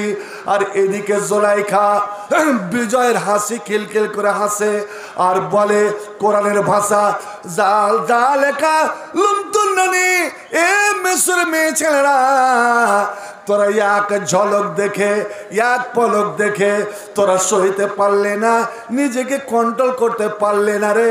তোরা চেয়ে দেখ তোদের ফল কোথায়, তোদের ফল মাটিতে গড়াগড়ি, আর ফলের জায়গাতে আমার ইসবের রূপে মোহিত হয়ে তোরা হাত কেটে দিয়েছে। ওয়াক্কাত্তানা আইদিয়াহুন্না, আল্লাহ নিজে বলছেন, এ পৃথিবীর পর মুমিন মুসলমানেরা, আমি তোমাদের এমন নবী দিয়েছি যে নবীর রূপের বর্ণনা তোমরা কল্পনা করতে পারবে না। ওই ইউসুফের রূপ দেখে মেয়ে ছেলের হাত কাটলো এবং বলল, মাহাজা বাশার, এটা মানুষ নয়, নিশ্চয় আল্লাহর কোনো দূত হবে, আকাশের কোনো একটা সৃষ্টি মাখলুক হবে যার রূপ মানুষের এত রূপ তো হতে পারে না। জুলাইখা বলেছিল, এক পলক দেখে তোর এই অবস্থা, আর আজ 8 বছর ধরে আমার বাড়িতে আছে। কই, আমি ভালোবাসি বটে, কিন্তু আমি তো একটা চুলও কাটিনি তার জন্য, আর তোরা হাত কেটে বসে থাকলি। এবার আমার নবীর ব্যাপারে আমার আপনার মা, নবীর সবচেয়ে পিয়ারি বিবি আম্মা জান আয়েশা কি বলেন শুনুন। হযরতে আয়েশা সিদ্দিকা বলছেন, আল্লাহ যেন রহম করে ওই মিশরের মেয়ে ছেলেদের উপরে যারা ইসবকে দেখে অঙ্গুল কেটেছিল। ইসবের রূপ দেখে, শোন, তোদের ভাগ্য ভালো, তোদের নসিব ভালো, তোদের কপাল ভালো যে তোরা ইউসুফকে দেখেছিলি আর দেখা মাত্র হাত কেটেছিলি, ওরে তোরা যদি আমার নবীকে দেখে নিতি, আমার নবীকে দেখার যদি তোদের সুযোগ হতো, ফাতেমার বাবা জানাবে মোহাম্মদ রসুল্লাহকে যদি এক নজরে দেখতি, হাসান হোসেনের নানা আল্লাহর হাবিব যদি মুহাম্মদকে দেখতি, আমি আল্লাহর কসমকে বলছি তোরা হাত নয় রে, তোরা নিজের বুক কেটে কলেজা বের করে আমার নবীর কদমে তোর তোফা দিয়ে দিতে। সুবহানাল্লাহ। হয়নি, হবে না, হতে পারে না আমার নবীর সাথে কারো তুলনা, হয়নি, হবে না, হতে পারে না আমার নবীর সাথে কারো তুলনা। আরে তুলনা তো দূরে যাক, সে মিলে না, হয়নি, হবে না, হতে পারে না আমার নবীর সাথে কারো তুলনা। সকল নবী রাসূল ছিলেন আল্লাহর দিওয়ানা, দুই চোখেতে দেখবো খোদা ছিল তামান্না। সকল নবী রাসূল ছিলেন আল্লাহর দিওয়ানা, দুই চোখেতে দেখবো খোদা ছিল তামান্না। মোর নবীকে ডেকে নিলেন, মোর নবীকে ডেকে নিলেন সৌরব্বানা, হয়নি, হবে না, হতে পারে না আমার নবীর সাথে কারো তুলনা। হায় তুলনা তো দূরে যাক, ছায়া মিলে না, হয়নি, হবে না, হতে পারে না আমার নবীর সাথে কারো তুলনা। ইসবকে দেখে যারা আঙ্গুল কেটেছে, তারা কি মোর নবীর রূপ দেখেছে? ইসবকে দেখে যারা হাত কেটেছে, তারা কি মোর নবীর রূপ দেখেছে? হায়রে, হায়রে দেখতো যদি কেটে দিত, হায়রে দেখতো যদি কেটে দিত কলিজা খানা, হয়নি, হবে না, হতে পারে না আমার নবীর সাথে কারো তুলনা, হয়নি, হবে না, হতে পারে না আমার নবীর সাথে কারো তুলনা। নবীকে দেখার জন্য কে না লালায়িত থাকতো, নবীর সে মুসাফা করার জন্য। আরে ছেলেরা তো ছেলেরা, এই পর্দার আড়ালে নবী ভাষণ দিচ্ছেন, একজন মেয়ে ছেলে বলছেন উপসুত ইয়াদা আকা, হুজুর আপনি একটু হাতটা বাড়ান। কেন, কেন হাত বাড়াবো? লেনুবা ইয়াকা, আপনার পবিত্র হাত, আপনার কমল হাত। নবীর হাতের তাইলাটা ছিল একদম রেশমের সুতার মতো নরম, আমলাসো, আমলাস শব্দ এসছে, সুতার রেশম থেকেও নরম আর চাঁদের থেকেও চকচকে। একবার আমরা দেখব, মনে সান্ত্বনা আনবো, আর আপনার হাতে হাত দিয়ে আমরা আল্লাহর কাছে বায়াত করব, অঙ্গীকার করব, আমরা যেন দিনের উপরে কায়েম থাকতে পারি। সুবহানাল্লাহ। আমরা হলে বোধহয় হাত বাড়িয়ে দিতাম। জি, যেমন স্কুল কলেজের ছেলেরা বাপকে সালাম দেয় না, আর ফতোয়া মৌলানা নিজের সঙ্গিনীকে, বান্ধবীকে সালাম দিতে পারি কি? নিজের মায়েকে কোনোদিন সালাম দেয় না, বাড়িতে ঢুকে তখন সালাম দেয় না, বাপের কবর চেনা পাগারে সালাম। কত সালাম দেওয়ার শখ। শুনুন, কোন মেয়ে ছেলের সঙ্গে মুসাফা করা যায় না, একমাত্র স্বামী স্ত্রী এরা হাত ধরাধরি করতে পারে, বা মোহরে মাত যারা, যাদের সঙ্গে কোনোদিন বিয়ে হবে না, বাকি কারোর সঙ্গে যে পীর পীরেরা মুরিদ করায়, এগুলো সম্পূর্ণ হারাম, হারাম, হারাম। নবী বললেন শোনো, ওটা নবীর চাচি ছিলেন সম্পর্কে, হিন্দা এবং শাশুড়ি, ওটা তো হারাম। তাও নবী বলছেন, চাচি আম্মা, তোমার বেটি উম্মে হাবিবা আমার ঘরে, উম্মে হাবিবার মতন আরো 8 জন মেয়ে আমার ঘরে আছে। আমার স্ত্রী, আমার স্ত্রীর শরীর ছাড়া আর আমার স্ত্রীর হাত ছাড়া দুনিয়ার কোনো মেয়ে ছেলে আমার হাত স্পর্শ করতে পারে না, আমার শরীর ছুঁইতে পারে না। আম্মা জান আয়েশা বলছেন, এ তিমির পুরা যুবকেরা তোমরা শোনো, এ যুবতীরা তোমরা শোনো, এরে নওজওয়ানেরা তোমরা ভালো করে শুনে নাও। মা মাসয়াদু রাসূলিল্লাহ ইয়াদা ইমরাতিন কাত্ত, যদি তোমরা সত্যি নবীকে ফলো করো, নবীর অনুকরণ করো। তবে শুনে রাখো, তোমাদের নবী, আমাদের স্বামী ফাতেমার বাবা জনাবে মুহাম্মদ রাসূলুল্লাহ সাল্লাল্লাহু আলাইহি ওয়াসাল্লামের হাত কোন দুনিয়ার মেয়ে ছেলের হাত স্পর্শ করেনি, স্পর্শ করতে পায়নি, একমাত্র তার বিবিরা ছাড়া, তার স্ত্রীরা ছাড়া। ভাই বলছিলাম যে নবী চেহারাটা খুলে দিলেন ও হাজরাতে সুমাইয়া এবং কিছুক্ষণের মেহমান হাজরাতে আম্মার ইয়াসের নবীর নুরানি চেহারাটা সুন্দর করে দেখলেন। নবী গো, তখন সুমাইয়া সম্পূর্ণ উলঙ্গ হয়ে গিয়েছে রে ভাই, সম্পূর্ণ উলঙ্গ করে দেওয়া হয়েছে। আল্লাহু আকবার। আকাশের ফেরেশতা আল্লাহ দেখছেন, আকাশের ফেরেশতা দেখছে, দুনিয়ার মাখলুক দেখছে।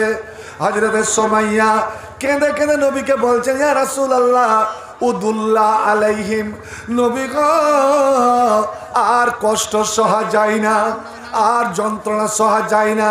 ইয়া রাসূলুল্লাহ এখনই দুইটা উট হাঁটাবে দুই দিকে, আমার পা ফড়ফড় করে ফেলে যাবে, আমার শরীর দুই টুকরো হয়ে যাবে, যেমন বাঁশকে দুই টুকরো করা হয় ওইভাবে আমার শরীর দুই দিকে ভাগ হয়ে যাবে। ইয়া রাসূলুল্লাহ একমাত্র আপনার মহব্বতের দিনের জন্য আপনি দয়া করে এই দুষ্ট দুরাচার লোকদের জন্য, এই কাফের মুশরিকদের জন্য একটু বদদুয়া করে দেন, অভিশাপ করে দেন, অভিসম্পদের দোয়া করে দেন, ধ্বংসের দোয়া করে দেন। নবী, আমার নবী তারাকে সবুর সান্ত্বনা দিয়ে বলছেন, এরে সুমাইয়া শোনো, আমি দুনিয়াতে অভিশাপ দেওয়ার জন্য, আমি বদদুয়া দেওয়ার জন্য আসি নাই রে। আমি শত্রুকে যে বদদুয়া দিব এটা আমার পরিচয় নয়।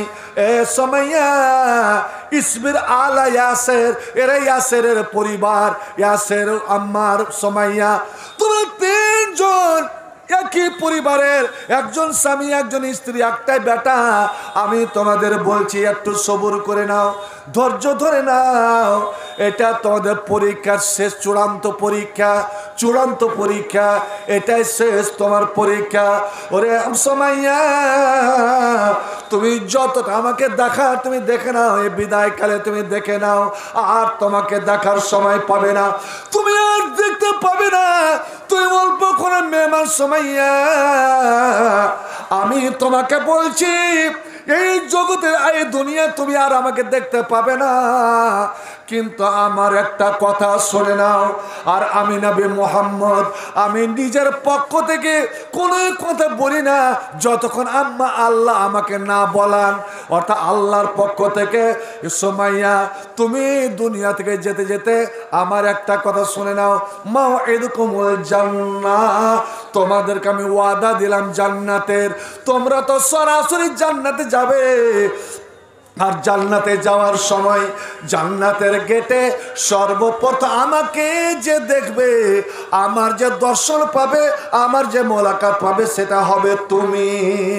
তুমি এ সুমাইয়া, জান্নাতের গেটে সর্বপ্রথম তোমার সঙ্গে আমার হবে সাক্ষাৎ, ততদিন তুমি সবুর করে নাও। হযরতে সুমাইয়ার মুখে একটা হাসি চলে এলো, আনন্দ চলে এলো, সব দুঃখ দুর্দশা সব কষ্ট ভুলে গেল। এই যে নবী একটা কথা বললেন, সবুর করো, আর অল্পক্ষণ, কয়েক মিনিট পর আর তুমি যে যাবে আখেরাতের জীবন কয়দিনে, জান্নাতে তোমার সঙ্গে গেটে আমার মোলাকাত হবে, আমার সাক্ষাৎ হবে। আর ওই মুহূর্তে সুমাইয়া ওপরে মাথা উঠে চাল্লাম, আমি তোমার নবীকে দেখতে চেয়েছিলাম। আপনারাও যে কইতে পারেন না, আমাকে আমার কথা মানবে? আমি তো আগে বলছি একটু লড়ে চলে বসে, ডিস্টার্বটা দিয়েন না, এখানে রেকর্ডিং হচ্ছে। একটু আসুন তো, এগিয়ে আসুন, একটু এগিয়ে আসুন, এদিকে জায়গা ফাঁকার, ওদিকে অসুবিধা হচ্ছে। আল্লাহ, আমি তোমার নবীকে শেষবারের মতন জি ভরে দেখে নিলাম। আল্লাহ, তুমি আর একটা জিনিস দেখাবে না? একটা জিনিস দেখাবে না? ফেরাউনের স্ত্রীর হাত পা বেঁধে দিয়ে বুকে যখন কয়েক কুইন্টালের পাথর রেখে দেওয়া হয়েছিল, শেষবারের মতন আসিয়া বিনতে মুজাহিম ফেরাউনের বিবি আল্লাহর কাছে দরখাস্ত করেছিলেন, রব্বি ইবনিলি ইনদাকা বাইতান ফিল জান্নাহ, আল্লাহ তুমি জান্নাতে আমার জন্য একটা ঘর নির্মাণ করো, আর ওই ঘরটা আমাকে আল্লাহ তুমি দেখাও। সেই দিন জিবরিল আমিন জান্নাতের নকশা আসিয়ার চোখের সামনে তুলে ধরেছিলেন, এবং যে ঘরটা তার জন্য বানানো হচ্ছে ওই ঘরটাও আসিয়ার মুখে চলে এসেছিল হাসি, আনন্দের হাসি, সব কষ্ট ভুলে গিয়েছিল। আল্লাহ আমি তোমার নবীর একজন দাসী, আমি তোমার নবীর লন্ডি, আমি তোমার নবীর সেবিকা, আল্লাহ তোমার প্রেমের পাগলি, এ রব্বুল আলামিন তুমি কি একবার ওই জান্নাতখানা দেখাবে না, যে জান্নাতের কথা আমার পিয়ারা হাবিব আমাকে শোনালেন, যে মাওয়েদ কমল জান্নাত, এরে সুমাইয়া তোমাদের পরিবারের জন্য রইল জান্নাত। সঙ্গে সঙ্গে জিবরিল আমিন জান্নাতের নকশা তুলে ধরেছে আল্লাহর হুকুমে। আল্লাহ বলছেন, শহরে জিবরিল আমার সুমাইয়াকে একবার জান্নাতটা দেখিয়ে দাও, এ দক্ষিণীকে জান্নাত দেখিয়ে দাও, এ জুলম সিতম সানিওয়ালিকে জান্নাত দেখিয়ে দাও। আর যেমন জান্নাত দেখেছে আরো আনন্দের হাসি মুখে চলে এসেছে। আর ওই সময় আবু জাহেল, আমর বিন হিসাম, আবুল হাকাম, দুষ্ট দুরাচার আপনার উটের বাহককে বলল, চালককে বলো উঠ হাঁকিয়ে দাও। দুইটা উট দুই দিকে যখন হাঁটা দিয়েছে, ভাই আমার আজ আমরা ইসলামকে নিয়ে কত হাসি মজাক করি। বন্ধুরে, এই ইসলামের জন্য যারা এতটা কষ্ট পেয়েছে, আপনি কিয়ামতের দিন তাদের সামনে কোন মুখে দাঁড়াবেন? যে আজ আমরা কয়টা আমরা ইসলামকে মানি, ইসলামের রীতিনীতি কয়টা আমরা ফলো করেছি, ইসলামের জন্য কতটা কষ্ট আমরা করি, এই মসজিদের জন্য কতটা কষ্ট করেছেন বলুন তো দেখি। কি জিনিসটা তুলে ধরবেন? যেমন উট দুই দিকে হাঁটা দিল, একটু পর পর করে আওয়াজ হলো। আল্লাহ রে আল্লাহ, দেখেছেন মানুষ যখন দাও দিয়ে বাঁশ ফাড়ে, দাওটা যখন ধারে আটকে যায় তখন একটা হাতুড় দিয়ে মারে, এবার বাঁশটা ফেটে ওঠে, একটা শব্দ হয়। আল্লাহ আল্লাহ, উট যখন দুই দিকে হাঁটা দিয়েছে, হাজারো দুই পায়ের মধ্যখানে চামড়া বা হাড্ডি আছে, সহজে ফাটে না, একটু আওয়াজ হয়েছে।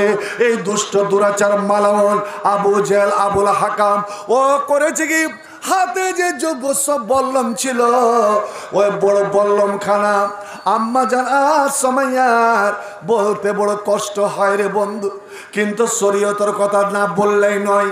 ওই দুষ্ট দুরাচার মা সুমাইয়ার গোপন অঙ্গ নিশান করে, গুপ্ত অঙ্গ নিশান করে এত জোরে সজোরে মালো পাহারা বাপি কবলে হা, ওর সারাম গাহে লজ্জা স্থানে এত জোরে বল্লম চালালো যে বাপা বল্লম খানা লাগলো সামনে, আর পিছন দিয়ে বেরিয়ে চলে গেল। আর ততক্ষণে উট হাঁটায় চলেছে, আর পা থেকে নিয়ে বুক পর্যন্ত। এমনকি বর্ণনাকারী বর্ণনা করেন, যারা পরবর্তীতে মুসলমান হয়ে গিয়েছিল, কতজন বেহুশ হয়ে যেত বলতে বলতে, সুমাইয়ার কথাটা বলতে বলতে বেহুশ হয়ে যেত। ওরে আমরা দেখেছিলাম সেদিন সুমাইয়ার মুখটা নিয়ে অর্ধেকটা একদিকে অর্ধেকটা একদিকে এইভাবে পড়ে গেল। কিন্তু আমরা দেখে অবাক হয়ে গেলাম যে সুমাইয়ার চেহারাতে, সুমাইয়ার কপালে, সুমাইয়ার গালে, সুমাইয়ার দুই ভাগ ঠোঁটে তখনও যেন হাসি লেগে আছে, তখনও যেন হাসি লেগে আছে। কারণ মুমিন কোনোদিন কিছুকে দেখে ভয় করে না রে, আর যার ভিতরে ভয় থাকে না তার হাসিকে মেটাতে পারে না। এই জন্যই একটা কথা বলি আপনাদের, মমিনের মৃত্যুর কয়েকটা আলামত আছে।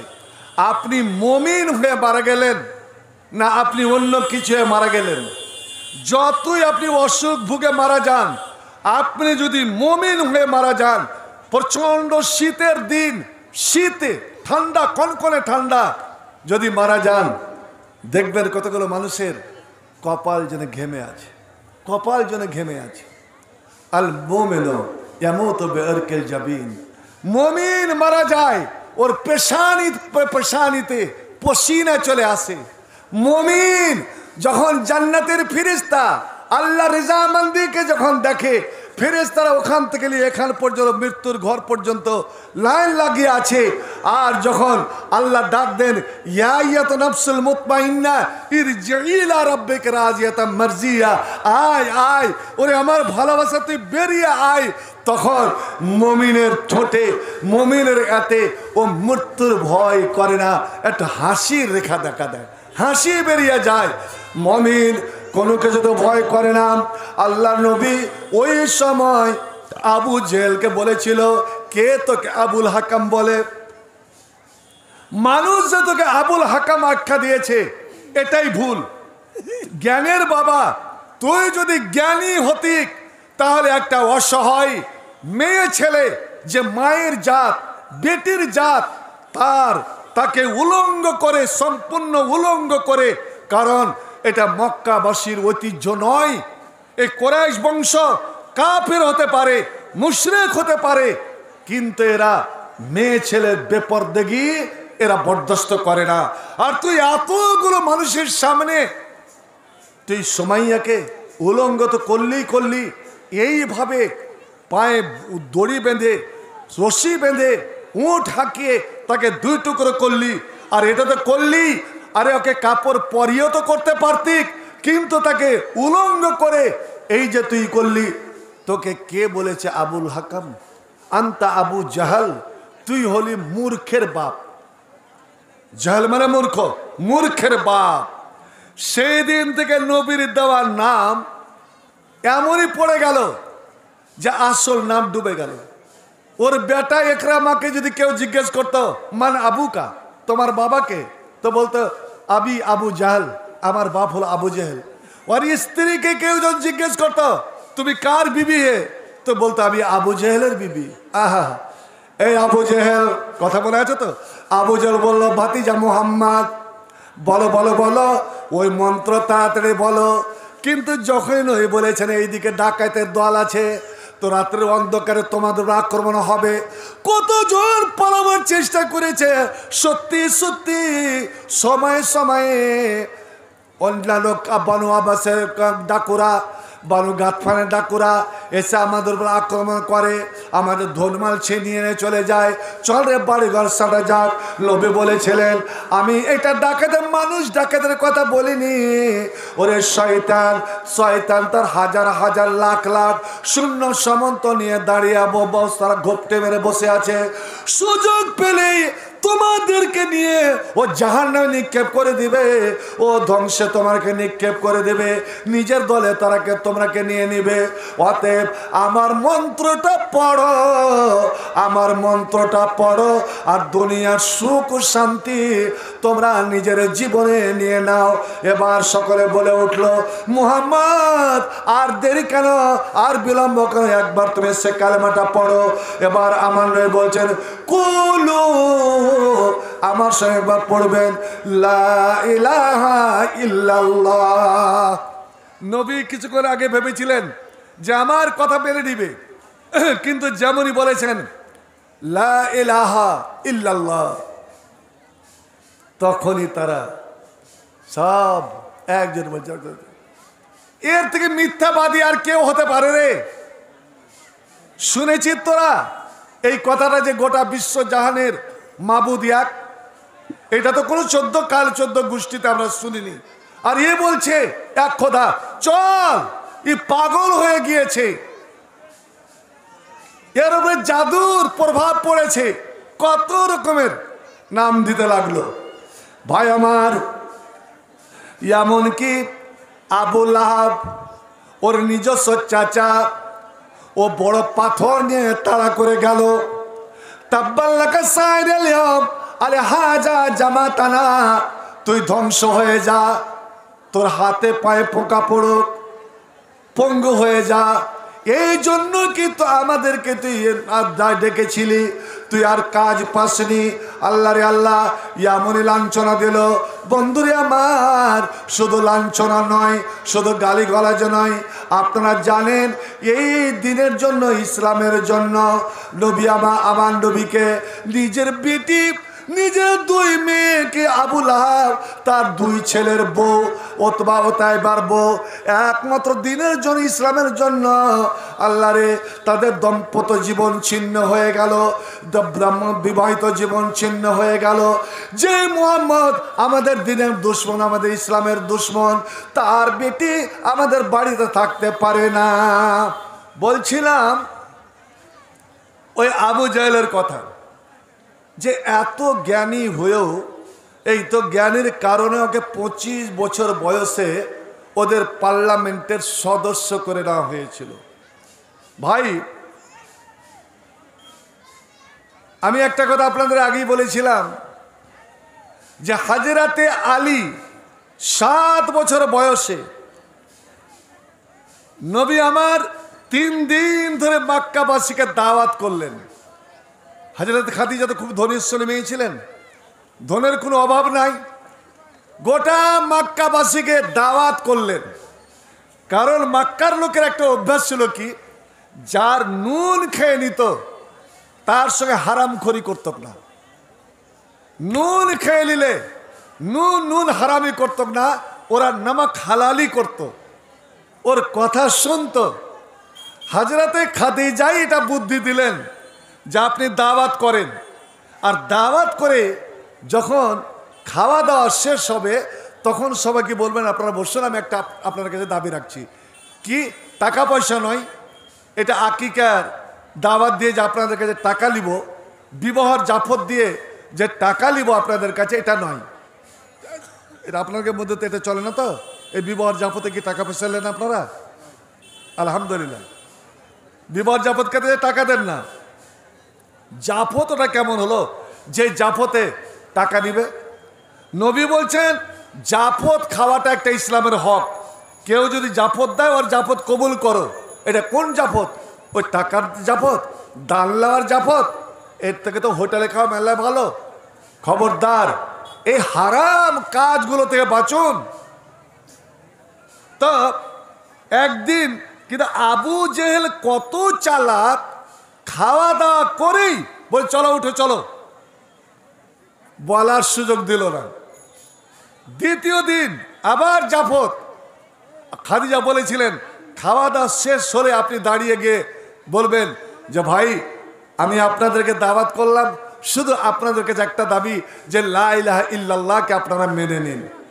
আবু লাহাব আগেই বুঝে নিয়েছে, খেতে খেতেই অর্ধেক খাওয়া, চলে যে খাওয়া দাওয়া হয়ে গেল, হই হুল্লোড় করে চলে গেল, আজকেও আমার নবীকে সুযোগ দিল না। তৃতীয় দিন হযরতে খাদিজা বলে স্বামী গো আপনি নিরাশ হবেন না, আজকেও দাওয়াত দেন, আজকেও জাফত দেন।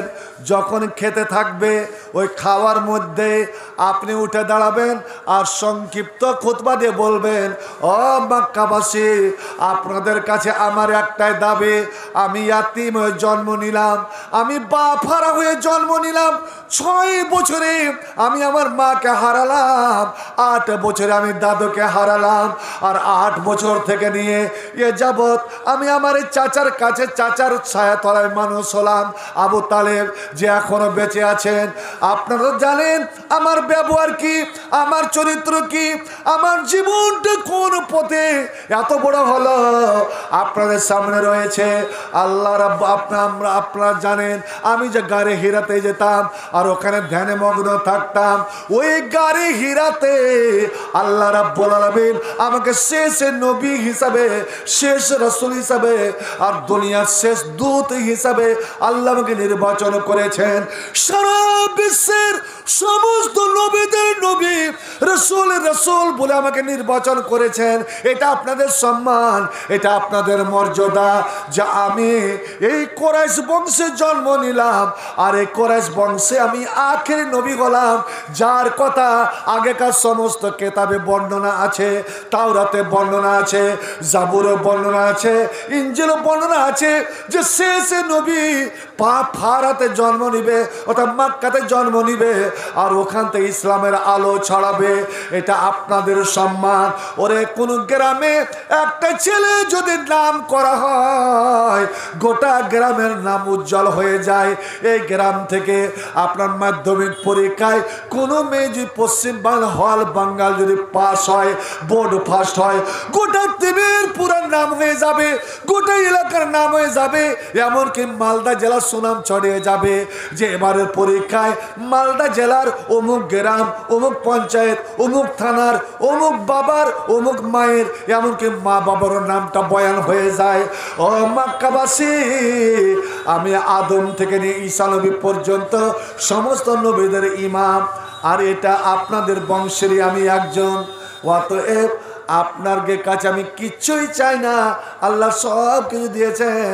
শুধু আমি চাই যে আপনারা একবার কলেমা আল্লাহ ইলাহা ইল্লাল্লাহ পড়ে ইসলামের ছায়া তলে চলে আসুন। এবার ওদের আর দেখা হয়েছে, খাওয়ার মধ্যে নবী দাঁড়িয়ে গিয়ে যেমন এই কথাটা বললাম, এক অপরের দিকে তাকাতে লেগেছে। দেখলি এমনকি নবীর চাচা আবু তালেবকে ধাক্কা শুরু করে দিয়েছে। দেখেছো আবু তালেব, তোমার এইটুকু ভাতিজা, তুমি আজ তোমার বয়স 60 পার হতে চলেছে, এই তোমার এইটুকু ভাতিজা যে কালকে জন্ম নিল, দেখতে দেখতে এত বড় হলো, আজও চাইছে যে ভাতিজা হয়ে চাচার উপরে মালিকানি করবে, ভাতিজা হয়ে গোটা বংশের মালিকানি করবে। এই ইয়াতিম ছেলেটা, যে ইয়াতিমকে আমরা মক্কার লোকে কোনো গুরুত্বই দিই না, যার বাপও নাই তার কি হাছে হে, এরকম ইয়াতিম বাপারা ছেলে আজ আমাদের উপরে নাকি মালিকানি করবে, নেতৃত্ব দেবে। চলো চলো, ঠিক যেমন বুঝে খানা ছেড়ে দাও, বুঝেছি এ 3 দিন ধরে আমাদের খানা খিলায় একমাত্র এই কথাটার জন্য।